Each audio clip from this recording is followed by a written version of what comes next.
అమ్మ నాన్న మిమ్మల్ని అర్థం చేసుకోవడం లేదా, మీ స్నేహితులు మిమ్మల్ని అర్థం చేసుకోవడం లేదా, మంచి మనసు కలిగిన నీ బిడ్డలను అర్థం చేసుకోవడం లేదా, ఎవరి గురించి నువ్వు అత్యంత ఆలోచన బాధపడుతున్నావు, నువ్వు అత్యంత ఎక్కువగా దుఃఖిస్తూ ఉన్నావు, ఆ బంధాన్ని నీకు దగ్గర చేస్తానని సాయినాథుడు ఈరోజు చెబుతూ ఉన్నారు. అంటే మన ఆలోచనలు, మన మనసు ఏదైతే ఉందో ఎక్కువగా ఆలోచించి అనారోగ్యానికి కారణం అవుతూ ఉందో ఈ అనారోగ్యాన్ని తుడిచి పెట్టేస్తాను అంటూ సాయినాథుడు అవునండి.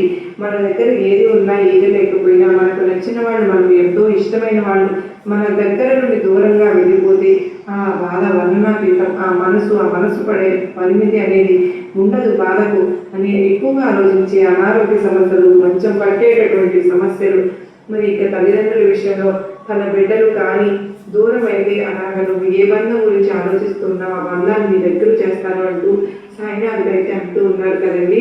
ఇది మరి ఎంతో గొప్ప అదృష్టం. ఆ అదృష్టాన్ని ఏ విధంగా ఏ బిడ్డలు ప్రసాదించబోతున్నారో ఆ తండ్రి మాటల్లోనే మనం తప్పకుండా ఇప్పుడు తెలుసుకోవాలండి.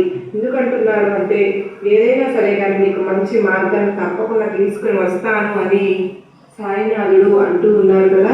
మరి మీరు అతిగా ఆలోచించి అనారోగ్య పాలు కావద్దని, అనారోగ్య పాలవడం వల్ల చేతి నిండా ధనం ఉండాలి, వాటిని చూపించుకోవడానికి కూడా ఇప్పుడు ఈరోజు నేను చెప్పబోయే శుభవార్త కోసం మీరు ఇప్పటి నుంచి ఎదురు చూస్తున్నారు కదా.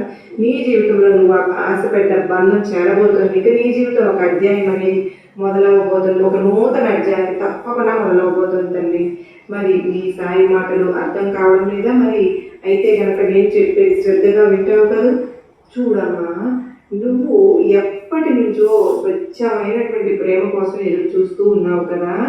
అట్లా స్వచ్ఛమైనటువంటి ప్రేమ ఎక్కడ దొరుకుతుందా అని ఆలోచిస్తూ దిగులుగా కూడా ఉంటూ ఉన్నావు.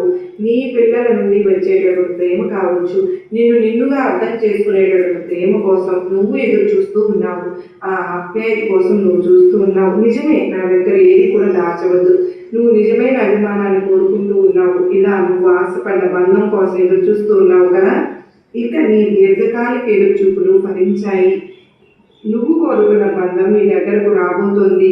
నీ మనసులో ఉన్న అన్ని ప్రశ్నలకు సమాధానం తప్పకుండా దొరకబోతోంది. మరి ధైర్యంగా ఉండు తల్లి. నేను నీతో పాటే ఉంటూ నీ దాంట్లో నడుస్తూ ఉన్నాను. నీకు ఒక విషయం చెప్పనా? జీవితంలో కష్ట నష్టాలు తెలిస్తేనే తర్వాత అందమైన జీవితాన్ని నువ్వు జీవించగలవు తల్లి. ఇక నీ కష్ట సమయంలో నేను నీతోనే ఉంటాను. కానీ కొన్ని పనుల్లో నువ్వే సొంతంగా నిర్ణయం తీసుకోవాల్సి ఉంటుంది కూడా.